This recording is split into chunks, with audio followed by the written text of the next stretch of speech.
Hello दोस्तों, स्वागत करते हैं आप सभी का आपके अपने YouTube चैनल जैकपुर पे। तो फाइनल एग्जाम सेकेंडरी बोर्ड 2024 के लिए मोस्ट इंपॉर्टेंट सवाल लेकर आए हैं आप लोगों के लिए। सवाल इतना ही इंपॉर्टेंट है कि क्या बताएं। बस सिर्फ आप लोग 10 मिनट तक हमारे वीडियो पे रुको। आपसे वादा करते हैं कि आप पूरा वीडियो वॉच करके ही जाओगे। पहले आप 10 मिनट इस वीडियो को देख लो। वीडियो पसंद आएगा तभी वीडियो को लाइक करना और शेयर करना और चैनल को सब्सक्राइब करना। तो वीडियो काफ़ी इंपॉर्टेंट होने वाला है। अगर आप इस वीडियो को मिस करते हो तो आप अपने एग्जाम के कई नंबर खो दोगे। तो वीडियो बहुत ही इंपॉर्टेंट है, शुरू से लेकर अंत तक बने रहिएगा, ठीक है। तो चलिए शुरू करते हैं।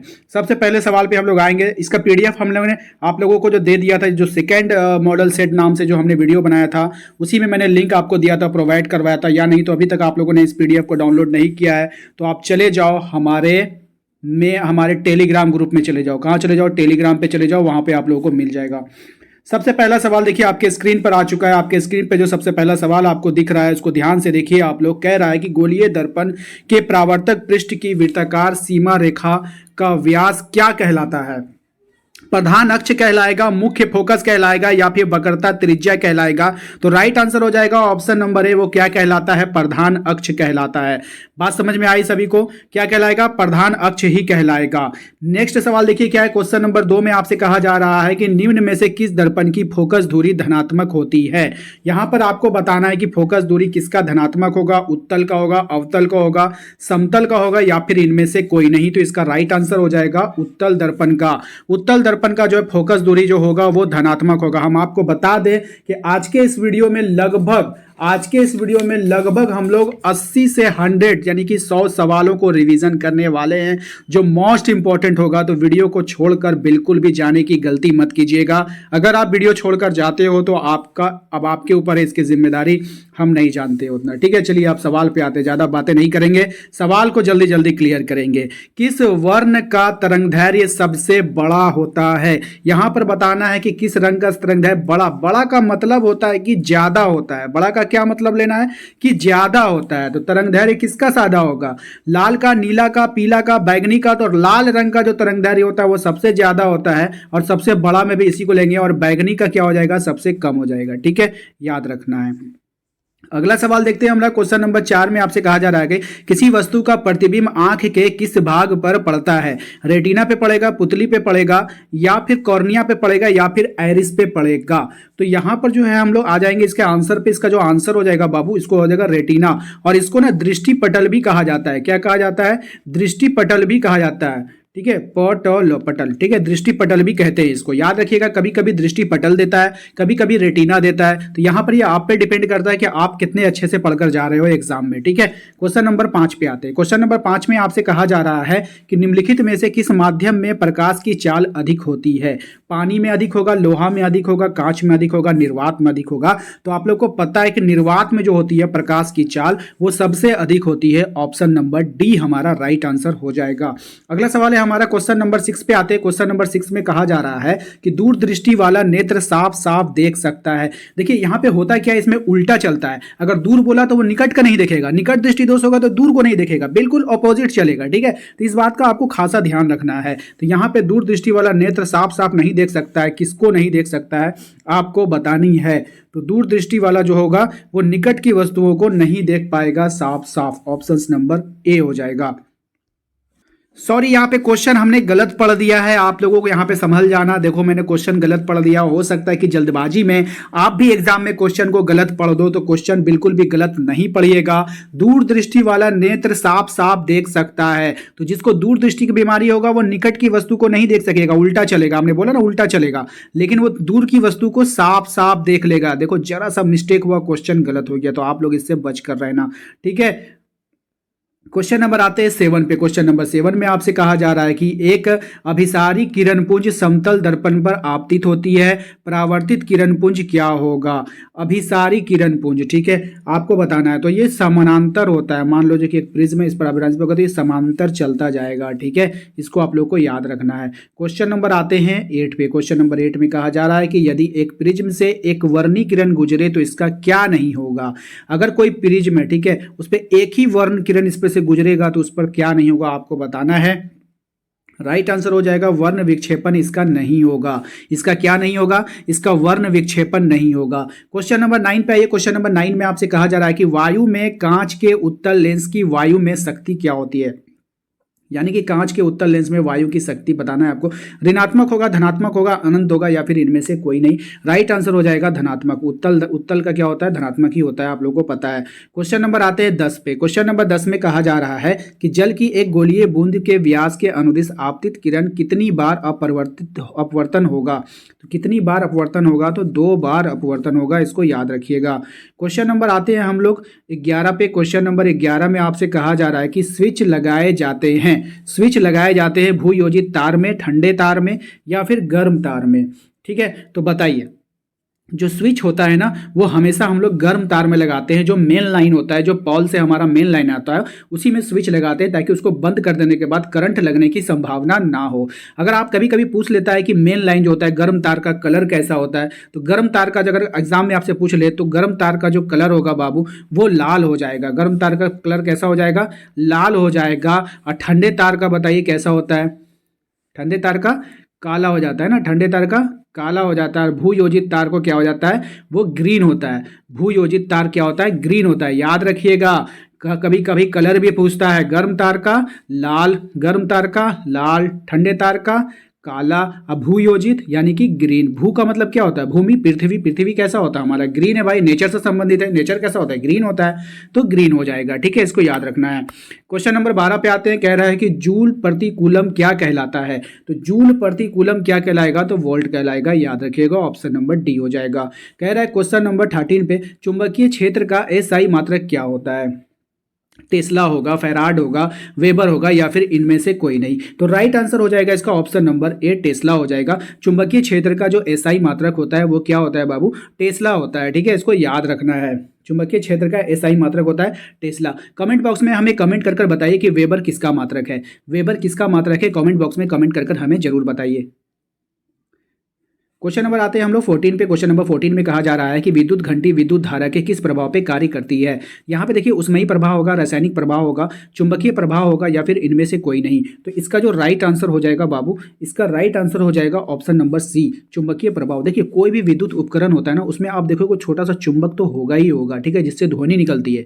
कोई भी ऐसा उपकरण हो जिससे ध्वनि निकलेगी, चाहे वो घंटी की ध्वनि निकले, चाहे गाना का ध्वनि निकले, चाहे ढोल ताशा नगाड़ा, जिसका भी ध्वनि निकले, अगर विद्युत उपकरण है तो वहाँ पे चुंबक होगा ही होगा। तो वो चुंबकीय प्रभाव पर ही कार्य करेगा। ठीक है, क्वेश्चन नंबर आते हैं 15 पे। क्वेश्चन नंबर 15 में कहा जा रहा है कि डायनेमो बदलता है ध्वनि ऊर्जा को विद्युत ऊर्जा में, यांत्रिक ऊर्जा को विद्युत ऊर्जा में, विद्युत ऊर्जा को ध्वनि ऊर्जा में, विद्युत ऊर्जा को यांत्रिक ऊर्जा में। तो भाई डायनेमो है ये। ठीक है, डायनेमो है। डायनेमो किसको बदलेगा? यांत्रिक ऊर्जा को विद्युत ऊर्जा में। डायनेमो क्या होता है? एक यंत्र होता है। ठीक है, आप उसको किसी चीज़ से घुमा दो, जैसे पवन से घुमा दो, तो फिर वो जैसे से घूमेगा बिजली उत्पन्न कर देगा वो। ठीक है, बात समझ में आया।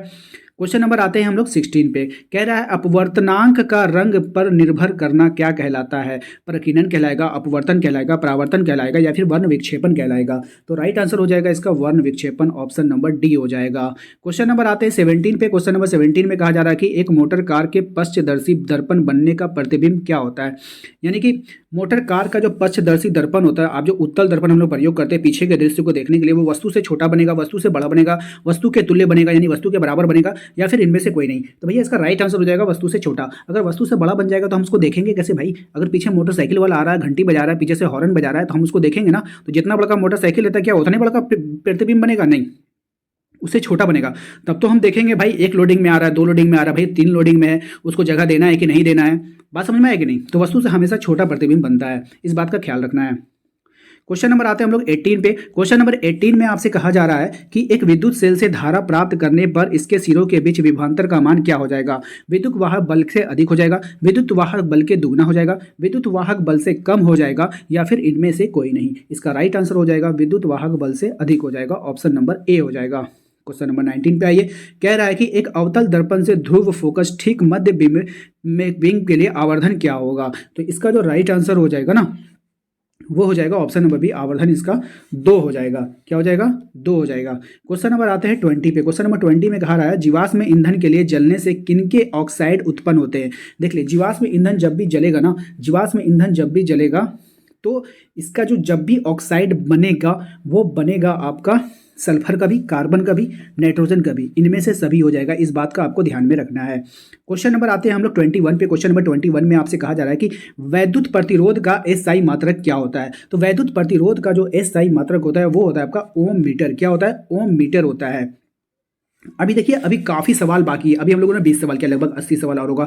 100 सवाल हम लोग करने वाले हैं इस वीडियो में। तो वीडियो काफ़ी इंपॉर्टेंट होगा। 10 मिनट बीत चुका है। अगर आपको इस वीडियो को अभी तक आप लोगों को अच्छा लग रहा है, पसंद आ रहा है, सवाल सब सिलेक्टेड है अच्छे लेवल के, आपको लग रहा है कि ये सवाल अच्छे अच्छे सवाल हैं, तो प्लीज़ वीडियो को अब लाइक कर दो। इस वीडियो के लिए हमने ज़्यादा नहीं 500 लाइक का टारगेट रखा है, तो प्लीज़ इस टारगेट को पूरा कर दीजिए और अपने सभी दोस्तों को शेयर कर दीजिएगा। और चैनल पे पहली बार आए तो सब्सक्राइब करके अभी वीडियो को रोक कर सब्सक्राइब कर लो, क्योंकि बाद में आप भूल जाओगे और इसी तरह का जो इंपॉर्टेंट वीडियो आपके लिए बनेगा वो आप नहीं देख पाओगे। तो प्लीज़ आप लोग सब्सक्राइब कर लेना, ठीक है। चलिए नेक्स्ट वन, चुंबकीय फ्लक्स का में परिवर्तन की दर का एसआई मात्रक क्या होता है? वाट होगा, जूल होगा, वेबर होगा या फिर वोल्ट होगा? तो इसका जो राइट आंसर हो जाएगा वो क्या हो जाएगा बताइए? वेबर हो जाएगा। क्या हो जाएगा? वेबर हो जाएगा, ठीक है। और चुंबकीय क्षेत्र का क्या वो होता था? चुंबकीय क्षेत्र का टेस्ला होता था। क्या होता था? टेस्ला होता था। इसको दोनों को याद रखना है आप लोगों को। क्वेश्चन नंबर आते हैं हम लोग 23 पे। क्वेश्चन नंबर 23 में कहा जाएगा समांग माध्यम से प्रकाश गमन करता है। समांग माध्यम से प्रकाश गमन करेगा। कैसे करेगा आपको बताना है।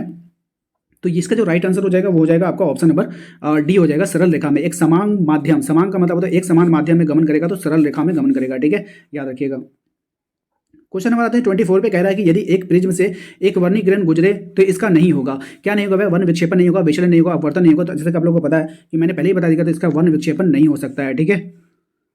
क्वेश्चन नंबर आता है 25 पे। क्वेश्चन नंबर 25 में कहा जा रहा है कि एक इलेक्ट्रॉन पर ऋणात्मक आवेश कितना होता है। तो एक इलेक्ट्रॉन पर जो ऋणात्मक आवेश होगा वो कितना होगा आपको बताना है। 1.6 into 10⁻⁻20 coulomb, 1.6 into -10⁻18 coulomb, 1.6 into 10⁻−19 coulomb या फिर 1.6 इंटू 10⁻17 कूलम। तो इसका right answer option number C हो जाएगा। क्या हो जाएगा? 1.6 इंटू 10⁻−19 कूलम इसका राइट आंसर हो जाएगा। क्वेश्चन नंबर 26 पे आइए। क्वेश्चन नंबर 26 में कहा जा रहा है कि एक घोल नीले लिटमस पत्र को लाल कर देता है। घोल का पीएच मान क्या होगा? देखिए, नीला को लाल कर देगा। कोई चीज़ नीला था, हमने बताया था आपको ट्रिक से, कोई चीज़ नीला है, नीला को लाल कर दिया यानी कि वो पक गया, आम हो गया। आम से क्या बताए थे? अम्ल, वो अम्ल होगा। और जो अम्ल का जो पीएच मान होता है ना वो कितना होता है? 7 से कम होता है, पता है आपको। तो यहाँ पे कौन हो जाएगा? 7 से कम 2, यानी ऑप्शन नंबर ए हमारा राइट आंसर हो जाएगा। क्वेश्चन नंबर आते हैं 27 पे। कह रहा है कि लोहे की परमाणु संख्या क्या होती है। देखिए, परमाणु संख्या आपके एग्जाम में पूछा जा रहा है, परमाणु संख्या आपके एग्जाम में पूछेगा, तो 1 से लेकर के 30 तक परमाणु संख्या आप लोगों को याद कर लेना है। 1 से लेकर 30 तक, कम से कम 30 तक याद कर लीजिएगा इजी वे में, ठीक है, याद कर लीजिएगा। तो आपसे लोहा का पूछा है, आपसे आयरन का पूछा है ना, आपसे किससे पूछा है? आयरन का पूछा है। तो क्या हो जाएगा बताइए? 23, 26, 25 या 24? तो 26 हो जाएगा, ऑप्शन नंबर बी हो जाएगा राइट आंसर। क्वेश्चन नंबर आते हैं 28 पे। देखिए, फिर से पूछा है सल्फर परमाणु के बाह्यतम कक्षा में इलेक्ट्रॉनों की संख्या कितनी होती है। तो भाई सल्फर का पहले परमाणु संख्या कितना होता है? 16 होता है, ठीक है, कितना होता है? 16 होता है। और इसका इलेक्ट्रॉनिक विन्यास अगर हम लिखेंगे तो 2, 8, 6 लिखेंगे, तो लास्ट में कितना आ गया? 6। तो ऑप्शन नंबर सी हमारा यहाँ पे राइट आंसर हो जाएगा। क्वेश्चन नंबर आते हैं 29 पे। क्वेश्चन नंबर 29 में आपसे कहा जा रहा है कि एल्युमिनियम पर मोटी ऑक्साइड की परत बनने की प्रक्रिया क्या कहलाती है? जस्तीकरण कहलाएगी, एनोडीकरण कहलाएगी, समृद्धिकरण कहलाएगी या फिर इनमें से कोई नहीं? तो इसका जो राइट आंसर हो जाएगा वो हो जाएगा ऑप्शन नंबर बी हो जाएगा। क्या हो जाएगा बाबू? ऑप्शन नंबर बी हो जाएगा, एनोडीकरण। ये एक सवाल थोड़ा हटकर है, आप लोग बार बार जस्तीकरण में मत जाओ। वो लोहे पर जिंक की परत जो चढ़ता है ना, उसको हम लोग गैल्वेनाइजेशन बोलते हैं, जस्तीकरण बोलते हैं। आप लोग जस्तीकरण में आंसर क्यों कर रहे हो? आप लोग जस्तीकरण में आंसर क्यों कर रहे हो? नहीं करना है आपको एनोडीकरण में आंसर करना है। क्या करना है? एनोडीकरण में। पहचान लो कि जस्तीकरण किसको बोलेंगे, एनोडीकरण किसको बोलेंगे। एग्जाम में कोई भी कंफ्यूजन नहीं होना चाहिए आप लोग को, ठीक है। चलिए क्वेश्चन नंबर 30 पे आइए। क्वेश्चन नंबर 30 में आपको कह रहा है कि कौन सा कार्बन यौगिक सबसे अधिक अभिक्रियाशील होता है। तो यहाँ पे आपको बताना है कौन सा कार्बन यौगिक जो होगा वो अधिक अभिक्रियाशील होगा। तो C2H4, इसको याद रखिएगा, ये काफी फेमस क्वेश्चन है, बार बार पूछता है, ठीक है, एग्जाम में। कह रहा है कि विरंजक चूर्ण का रासायनिक सूत्र क्या है। ये भी सवाल काफ़ी इंपॉर्टेंट है। फॉर्मूला जो है आप लोग याद कर लीजिएगा, काफ़ी सारा फॉर्मूला है तो आप लोग याद कर लीजिएगा। तो इसका हो जाएगा CaOCl2, ठीक है, याद रखना है आप सबको, option number B. Question number आता है 32 पे। क्वेश्चन नंबर 32 में कहा जाएगा रासायनिक अभिक्रिया में भाग लेने वाले पदार्थ को क्या कहते हैं। तो जो रासायनिक अभिक्रिया है ना, उसमें भाग लेने वाले पदार्थ को उत्पाद कहेंगे, अभिकारक कहेंगे, ए और बी दोनों कहेंगे या फिर इनमें से कोई नहीं। तो इसका जो राइट आंसर हो जाएगा ऑप्शन नंबर बी। जो भाग लेता है उसको हम लोग अभिकारक बोलते हैं, ठीक है। भाग में भी भ आ रहा है, अभिकारक में भी भ आ रहा है, पहचान लीजिए, ठीक है। और जो जो बनता है अभिक्रिया के बाद तीर के इस तरफ जो बनता है उसको उत्पाद बोलते हैं। क्या बोलते हैं? उसको उत्पाद बोलते हैं। दोनों को याद रखिएगा। टूथपेस्ट क्या होता है? जो टूथपेस्ट हम लोग इस्तेमाल करते हैं घरों में वो होता क्या है? क्षारीय होता है, अम्लीय होता है, उदासीन होता है, या फिर इनमें से कोई नहीं? तो इसका जो राइट आंसर हो जाएगा बताइए क्या हो जाएगा? इसका राइट आंसर हो जाएगा ऑप्शन नंबर ए, क्षारीय हो जाएगा। टूथपेस्ट कैसा होता है? क्षारीय होता है। ठीक है। क्वेश्चन नंबर आते हैं हम लोग 34 पे। कह रहा है निम्नलिखित में से कौन कार्बोक्सिलिक समूह है? कार्बोक्सिलिक समूह है, आपको बताना है इनमें से कौन जो है वो कार्बोक्सिलिक समूह होगा। यहाँ पे आप देखिएगा bond CHO, bond COOH, bond CO, या डबल बॉन्ड CO, या फिर बॉन्ड O बॉन्ड। ठीक है, इसमें से कौन होगा आपको बताना है कार्बोक्सिलिक समूह इसमें से कौन है। ठीक है, राइट आंसर हो जाएगा ऑप्शन नंबर सी। ठीक है, कौन हो जाएगा? Option number C, bond COOH। ठीक है, बॉन्ड COOH जो है हमारा कार्बोक्सिलिक समूह है, इसको याद रखिएगा। यहाँ पर हम आपको कुछ इंपॉर्टेंट बात बता देना चाहते हैं कि अगर बॉन्ड OH अगर आपको लिखा जाए, बॉन्ड OH अगर आपका रहेगा बॉन्ड OH, तो यो क्या होता है? एल्कोहल होता है। एल्कोहल होता है। क्या होता है? एल्कोहल होता है। क्या होता है बाबू? एल्कोहल होता है। ठीक है, एल्कोहल होता है। अगर बॉन्ड CHO रहे, CHO जो आपको ए ऑप्शन में दिख रहा है, ये एल्डिहाइड होता है। वो क्या होता है? एल्डिहाइड होता है। क्या होता है मेरे बाबू? एल्डी, ये आधा लो है, याद रखिएगा, एल्डिहाइड। ठीक है, एल्डिहाइड होता है। वो क्या होता है? एल्डिहाइड होता है।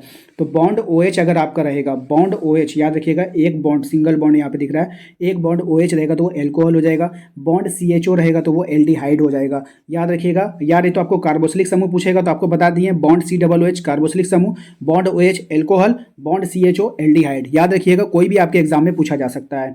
क्वेश्चन नंबर 35 पे, ये क्वेश्चन नंबर 35 में आपसे कहा जा रहा है कि निम्नलिखित में से किसके कारण अम्ल वर्षा होती है? ये जो अम्ल वर्षाएं होती है वो किसके कारण होती है? कार्बन डाइऑक्साइड के कारण, कार्बन मोनोऑक्साइड के कारण, सल्फर डाइऑक्साइड के कारण, या फिर Cl2 के कारण? तो यहाँ पर आपको सीधा सीधा दो बातें जानना है। ये जो अम्ल वर्षा होता है ना बाबू, ये जो अम्ल वर्षा होता है ना बाबू, ये SO2 के कारण होता है और N2 के कारण होता है, NO2 के कारण होता है, सॉरी, SO2 के कारण, NO2 O2 के कारण, सल्फर डाइऑक्साइड और नाइट्रोजन डाइऑक्साइड के कारण। तो ऑप्शन में देखो आपके पास कौन था? दो के कारण होता है अम्ल वर्षा, याद रखिएगा, दो ही के कारण होता है। तो यहाँ पर आपको सिर्फ सल्फर डाइऑक्साइड दिख रहा है ऑप्शन नंबर सी में, तो ऑप्शन नंबर सी हमारा आंसर हो जाएगा। ठीक है, अगर सल्फर डाइऑक्साइड नहीं रहता, नाइट्रोजन डाइऑक्साइड रहता, तो हम लोग नाइट्रोजन डाइऑक्साइड में मार देते हैं। ठीक है, चलो क्वेश्चन नंबर 36 में आते हैं। क्वेश्चन नंबर 36 में कह रहा है निकेल के परमाणु संख्या कितनी? आगे ना निकेल, मैंने आप लोग बोला 30 तक याद कर लेना मेरे भाई, 30 तक याद कर लेना आप लोग। ठीक है, 30 ठो याद कर लीजिएगा। निकेल की जो परमाणु संख्या है वो कितनी है आपको बतानी है, तो ऑप्शन नंबर भी 28 हो जाएगा। ठीक है, क्वेश्चन नंबर आते हैं हम लोग 37 पे। क्वेश्चन नंबर 37 में कह रहा है कि एक जांच प्रणाली में किए गए विलयन में एक लोहे की कील को डुबोया गया। आधे घंटे के बाद यह देखा गया कि विलयन का रंग परिवर्तित हो चुका है। उस कांच का प्रणाली में विलयन क्या था? ठीक है, क्या था? ZnSO4। अब देखिए मेरे बात ध्यान से सुनिए, इस वाले क्वेश्चन में ना काफ़ी मजाकिया क्वेश्चन है। आप लोग तो बहुत रट्टाफिकेशन करते हो ना, हम लोग रटेंगे नहीं। हम लोग क्या करेंगे, देखो इसमें बोला है कि लोहे की कील को डाला गया है। भैया लोहा डाले तो लोहे का क्या होता है? Fe होता है। लोहे का क्या होता है बाबू मेरे? Fe होता है। अच्छा बताओ, यहाँ पे कहीं पर भी Fe, इसमें लोहा डालवे नहीं किया तो ये होगा? नहीं होगा। इसमें लोहा है, ये नहीं, ये होगा? नहीं होगा। इसमें भी लोहा नहीं, ये भी नहीं, लोहा किसमें दिख रहा है? FeSO4 में, तो यही आंसर होगा। हो गया ना क्लियर? ठीक है, कितना मजाकिया क्वेश्चन है ये वाला।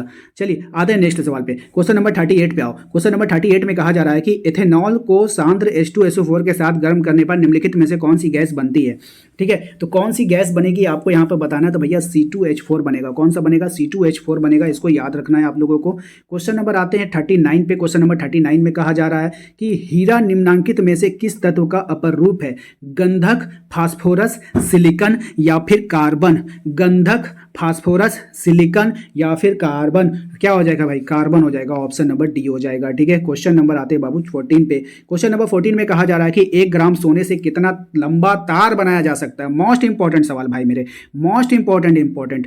ठीक है, तो 2 मीटर लंबा तार बनता है। ऑप्शन नंबर ए हमारा राइट आंसर हो जाएगा। 2 मीटर लंबा तार हम लोग बना सकते हैं। क्वेश्चन नंबर 41 पे। क्वेश्चन नंबर 41 में कहा जा रहा है निम्नलिखित यौगिकों में से कौन जल में विलय है? निम्नांकित यौगिकों में से कौन जल में विलय है? तो भैया ग्लूकोज। कौन है? ग्लूकोज है। कौन है? ग्लूकोज है। याद रखिएगा ग्लूकोज को। अच्छा इसको कैसे याद करेंगे ट्रिक से?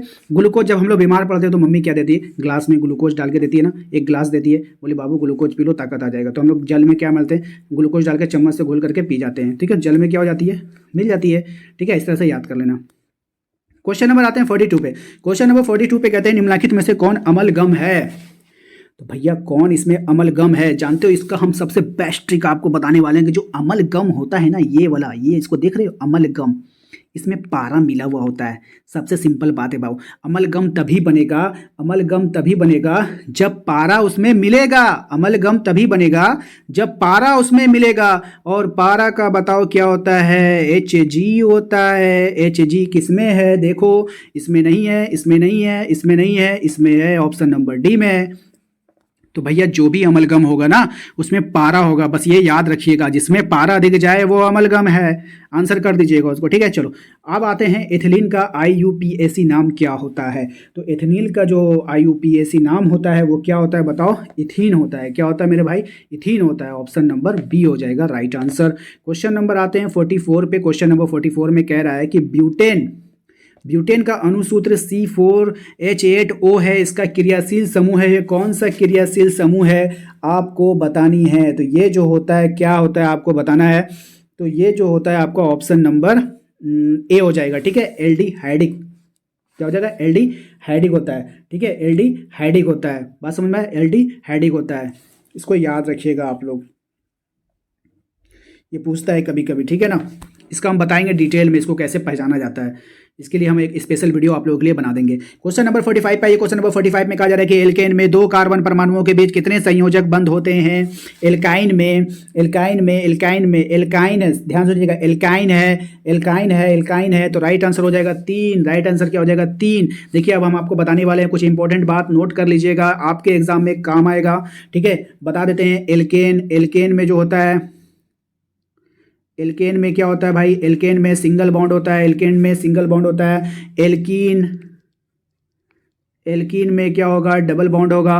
और एल्काइन जो अभी सवाल में आपका पूछा है, एल्काइन में ट्रिपल बॉन्ड होगा। इसको आप लोग लिख लेना, एल्काइन में पूछा है तो इसीलिए हम लोग 3 देंगे संयोजक बॉन्ड। 3 बॉन्ड होता है एल्काइन में, जो हमने तीसरा नंबर पे लिखा है। अगर एल्केन पूछता तो सिंगल बॉन्ड 1 बॉन्ड हो जाता। अगर एल्कीन पूछता तो हम लोग डबल यानी 2 आंसर करते, 2 बॉन्ड होता है उसमें। तीनों को कॉपी में लिख लो और रट लो, ठीक है। चलो नेक्स्ट सवाल पे आते हैं। स्नेबार किस धातु का अयस्क है। स्नेबार पारा का अयस्क है। किधर गया पारा भाई, Hg, ऑप्शन नंबर डी में है। टिक आउट करो, आगे बढ़ो, ठीक है। चलिए क्वेश्चन नंबर आते हैं 47 पे। क्वेश्चन नंबर 47 में कह रहा है कि सल्फाइड अयस्क का सांद्रण निम्नलिखित में से किस विधि द्वारा होता है। तो सल्फाइड अयस्क का जो सांद्रण होगा वो फेन उत्प्लावन विधि द्वारा होता है। ऑप्शन नंबर डी हमारा राइट आंसर होगा। क्वेश्चन नंबर 48 पे आते हैं। क्वेश्चन नंबर 48 में कह रहा है कि जल के वैद्युत अपघटन में कैथोड पर कौन सी गैस मुक्त होती है। तो जल के वैद्युत अपघटन पर कौन सी गैस मुक्त होती है आपको बताना है। तो हाइड्रोजन गैस मुक्त होगी, option number A. Question number 49 पे आते हैं। कह रहा है निम्नांकित में से कौन सा तत्व सबसे अधिक अधात्वीय गुण वाला है। तो कौन सा तत्व यहाँ पर सबसे अधिक आपको अधात्वित गुण वाला मिल रहा है। तो nitrogen, option number B. Question number 50 पे आते हैं। कह रहा है नीला थोता यानी जिसको हम लोग तूतिया बोलते हैं, उसका रासायनिक सूत्र क्या होगा। ऑप्शंस आपके पास है, तो ऑप्शंस हो जाएगा यहाँ पे CuSO4 5H2O। Option number B हमारा यहाँ पे राइट आंसर हो जाएगा। ऑप्शन नंबर बी हमारा यहाँ पर राइट आंसर हो जाएगा। 50 सवालों को हम लोगों ने अभी तक डिस्कस कर लिया है, काफ़ी थक गए हैं, इसलिए कह रहे हैं बाबू बहुत मेहनत लग रही है वीडियोज़ बनाने में। तो प्लीज़ यदि आप लोगों ने अभी तक लाइक नहीं किया तो लाइक करना है, चैनल पर सब्सक्राइब नहीं किया तो सब्सक्राइब कर लीजिएगा।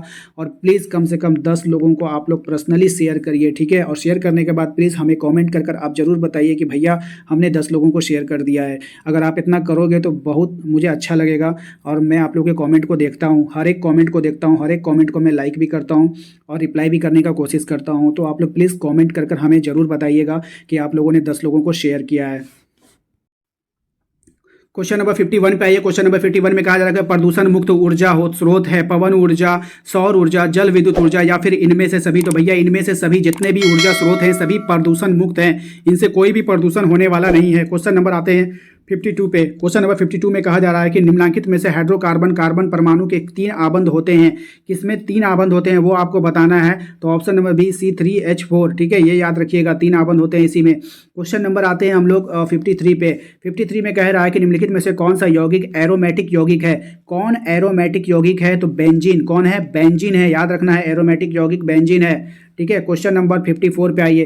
क्वेश्चन नंबर 54 में आपसे कहा जा रहा है कि उच्च वसई अम्लों के सोडियम लवण को क्या कहलाते हैं? अपमार्जक कहलाते हैं, साबुन कहलाते हैं, प्लास्टिक कहलाते हैं या फिर रबर कहलाते हैं? तो इसका जो राइट आंसर हो जाएगा वो क्या हो जाएगा बताओ? वो हो जाएगा आपका ऑप्शन नंबर बी, साबुन कहलाएंगे। क्या कहलाएंगे? साबुन कहलाएंगे, ऑप्शन नंबर बी।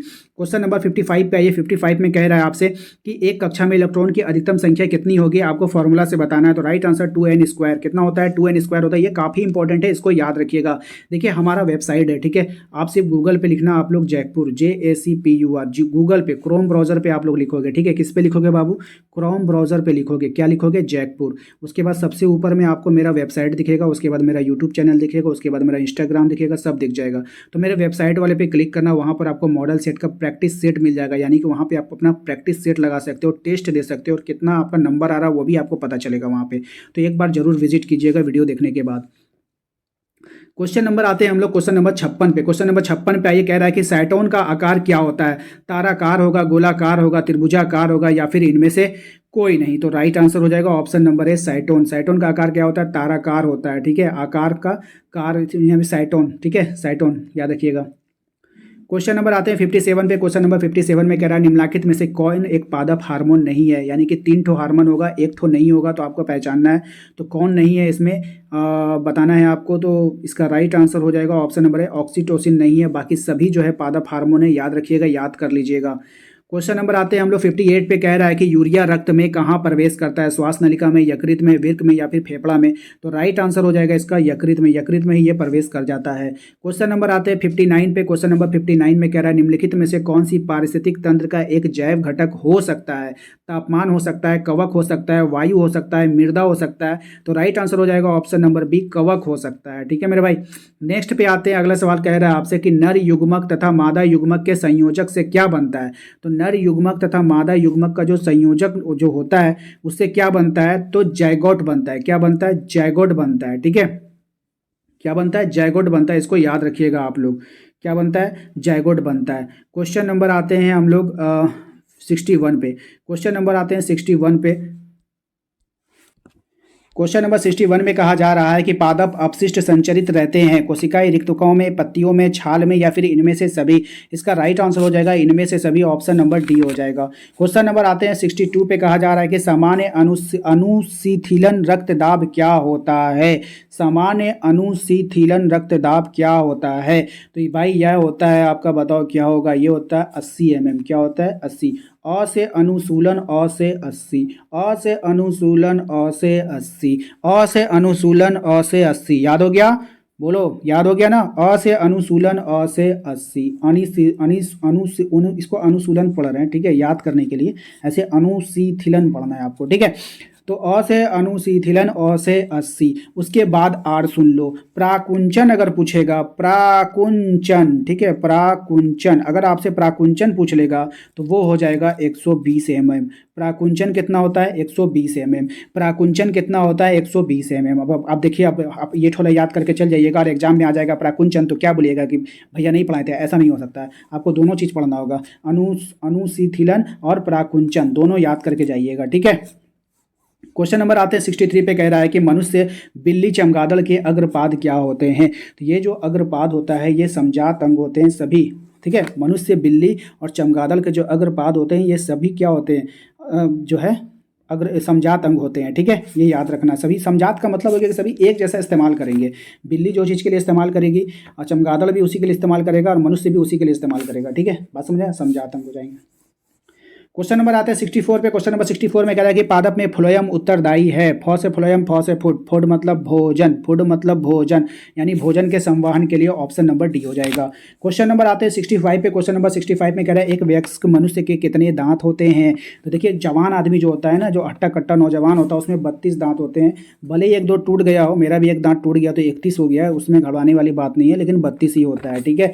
लेकिन अगर आपसे पूछ ले दूध के दांत की संख्या कितनी होती है, तो दूध के दांत की संख्या 20 होती है, इसको याद रखिएगा। क्वेश्चन नंबर आते हैं हम लोग 66 पे। कह रहा है कि एंड्रोजन क्या है? नर लिंग हार्मोन है, मादा लिंग हार्मोन है, पाचक रस है या फिर इनमें से कोई नहीं? तो इसका जो राइट आंसर हो जाएगा वो हो जाएगा ऑप्शन नंबर है नर लिंग हार्मोन है। एंड्रोजन क्या है? नर लिंग हार्मोन है।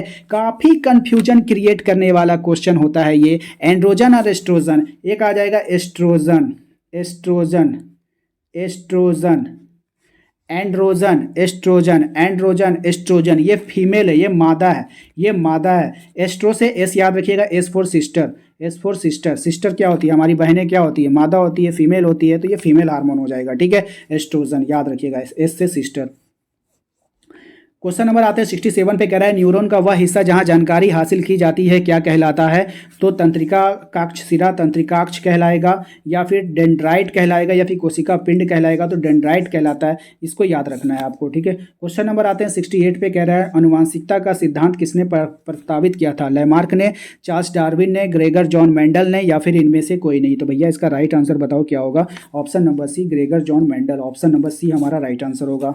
क्वेश्चन नंबर आते हैं 69 पे, कह रहा है कि प्रकाश संश्लेषण की प्रकाश अभिक्रिया निर्भर करती है जल पर, सूर्य की रोशनी पर, क्लोरोफिल पर, या फिर इनमें से सभी।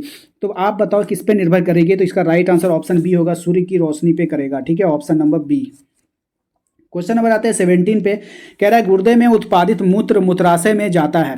तो कहाँ कैसे जाएगा, मूत्र मार्ग से जाएगा, या मूत्रवाहिनी से जाएगा, या फिर दोनों से जाएगा। तो इसका राइट आंसर हो जाएगा ऑप्शन नंबर सी, दोनों से जाएगा, ठीक है। क्वेश्चन नंबर 71 पे आते हैं, रक्त क्या है। रक्त क्या है, कोशिका है, पदार्थ है, उत्तक है। रक्त क्या है, तो रक्त जो है एक उत्तक है। कैसा उत्तक है, तो तरल संयोजी उत्तक है। कैसा उत्तक है, तरल संयोजी उत्तक है मेरे भाई, तरल संयोजी उत्तक है, ठीक है। रक्त क्या है, तो रक्त एक तरल संयोजी ऊतक है, यानी ऊतक की श्रेणी में आता है, इसको याद रखना है। क्वेश्चन नंबर 72 पे आइए। क्वेश्चन नंबर 72 में कह रहा है फूलों में नर प्रजनन अंग है, वर्तिका है, वर्तिकाग्र है, अंडाशय है, पुंकेसर है, क्या है भाई बताना है, ठीक है। तो फूलों में नर प्रजनन अंग जो होगा वो पुंकेसर हो जाएगा। नर मतलब पुरुष, पुरुष का मतलब पुंकेसर, ठीक है, ऐसे याद कर लीजिएगा। द ओरिजिन ऑफ स्पीसीज इनके द्वारा लिखा गया है, ग्रेगर जॉन मेंडल के द्वारा, बीजमैन के द्वारा, चार्ल्स डार्विन के द्वारा, या फिर लैमार्क के द्वारा। तो राइट आंसर हो जाएगा चार्ल्स डार्विन के द्वारा। ऑप्शन नंबर सी हमारा राइट आंसर होगा। क्वेश्चन नंबर आते हैं हम लोग 74 पे, कह रहा है कि मानव आहार नाल का सबसे लंबा भाग है, ग्रास नली, बड़ी आंत, छोटी आंत, या फिर आमाशय। तो मानव क्या था, मानव आहार नाल। मानव आहार नाल का जो सबसे लंबा भाग है वो है छोटी आंत। छोटी आंत सबसे लंबा भाग होता है। ऑप्शन नंबर सी हो जाएगा। क्वेश्चन नंबर आता है 75, निम्न में से कौन मादा जनन तंत्र का भाग नहीं है। गर्भाशय नहीं है, शुक्राशय नहीं है, डिंबवाहिनी नहीं है, या फिर अंडाशय नहीं है। तो कौन जनन तंत्र का भाग नहीं है वो आपको बताना है। तो शुक्रवाहिका नहीं होगा, ये मेल में पाया जाता है, मर्दों में पाया जाता है, ठीक है, इसको याद रखिएगा, ये नहीं होगा। क्वेश्चन नंबर आते हैं 76 में, कह रहा है कि किस जीव में हीमोग्लोबिन नहीं होता है। मक्खी हो गया, पक्षी हो गया, मनुष्य हो गया, या फिर इनमें से कोई नहीं। तो भैया मक्खी में नहीं पाया जाता है। मक्खी में आपका मच्छर भी आता है, मक्खी भी आता है, इन सब में नहीं पाया जाता। आप बोलोगे भैया मच्छर में तो खून निकलता है, हीमोग्लोबिन लाल लाल, तो भैया वो हमारे ही खून पी करके बॉस बन के घूमता है, वो अपन खून नहीं होता है, ठीक है। जो मच्छर अभी नाली में पैदा हुआ होगा ना, उसको पकड़ करके मारना, उसमें से एक बूंद खून ना निकलेगा, लेकिन जो तुम्हारा खून चूस लेगा ना, वो तुम्हारा ही खून पी करके घूम रहा है, ठीक है, इसलिए खून निकल रहा है उसमें से। बात समझ में आया। चलो क्वेश्चन आते हैं 77 में, कह रहा है कि मनुष्य में श्वेत रक्त कोशिकाओं का जीवन अवधि कितना होता है। भैया श्वेत रक्त कण का पूछा है, भैया श्वेत रक्त कण का पूछ लिया है। हम तो लाल वाला याद करके गए थे भैया, लाल वाला आप बताए थे कि 120 दिन होता है, वही तो याद कर लिए थे, एग्जाम में आ गया श्वेत वाला। अब आंसर क्या होगा, तो अब आंसर घबराओ मत, हम बता रहे हैं 12 से 20 दिन, 12 से 20 दिन, 12 से 20 दिन याद कर लो, ठीक है। क्वेश्चन नंबर आता है 78 पे। क्वेश्चन नंबर 78 में कह रहा है कि प्रसिद्ध पुस्तक द माइक्रोग्राफिया किनके द्वारा लिखी गई है। तो प्रसिद्ध पुस्तक जो माइक्रोग्राफिया लिखा गया है वो रॉबर्ट हुक के द्वारा लिखा गया है। किसके द्वारा, रॉबर्ट हुक के द्वारा लिखा गया है। क्वेश्चन नंबर आते हैं बाबू 79 पे। क्वेश्चन नंबर 79 पे आपसे कहा गया है पौधों और कोशिकाओं की कोशिका का वैज्ञानिक अध्ययन क्या कहलाता है। तो ये जो कहलाता है आपका कोशिका विज्ञान कहलाता है। ऑप्शन नंबर ए हो जाएगा। क्वेश्चन नंबर 80 पे आओ। क्वेश्चन नंबर 80 में आपसे कहा गया है, क्वेश्चन नंबर 80 में कहा गया है आपको कि पौधों में भोजन किस रूप में जमा होता है, ग्लूकोज में, स्टार्च में, प्रोटीन में, या फिर फैटी एसिड में। तो राइट आंसर हो जाएगा ऑप्शन नंबर बी, स्टार्च में हो जाएगा, ठीक है। तो उम्मीद करते हैं आप लोगों को आज का ये वीडियो बहुत पसंद आया होगा। वीडियो को लाइक करना है, दबाकर शेयर करना है सभी दोस्तों को, और चैनल पर पहली बार आए तो सब्सक्राइब जरूर कर लीजिएगा। आप लोग चेक कर लो कि सब्सक्राइब है कि नहीं, बेल आइकन को दबा लो। और रोज़ शाम में 7 बजे हमारा लाइव होता है, उस लाइव में ज़रूर ज्वाइन करो। और हाँ, ये वीडियो तो मैंने इंपॉर्टेंट क्वेश्चन का बनाया है। अब ऐसा नहीं है कि एक ही वीडियो को देख करके आप सो जाइएगा, हर एक वीडियो को देखना है, तब तो आपका एग्जाम में अच्छा नंबर आएगा। ये सबको ही बोलता है बाबू मेरे, ठीक है, सबको ही बोलेगा, सबको ही थंबनेल में लिखेगा इससे आ जाएगा उससे आ जाएगा, ऐसा नहीं होता है। आप लोग समझदार हो, अच्छे बच्चे हो ना, समझदार हो तो पढ़ाई तो करनी होगी ना। एक ही वीडियो से काम नहीं चलने वाला है, आपको और भी वीडियो देखना होगा, सभी वीडियो को देखना होगा, ठीक है बाबू। ऐसा नहीं होता, ये जादू मंत्र नहीं है कि जादू मंत्र देंगे और वही आ जाएगा। आपको 2 4 10 वीडियो तो देखना ही देखना होगा। इसके लिए चैनल को सब्सक्राइब करके रखिएगा, बेल आइकन को दबा कर रखिएगा। मिलते हैं हम लोग अपने अगले वीडियो में। जय हिंद, जय भारत।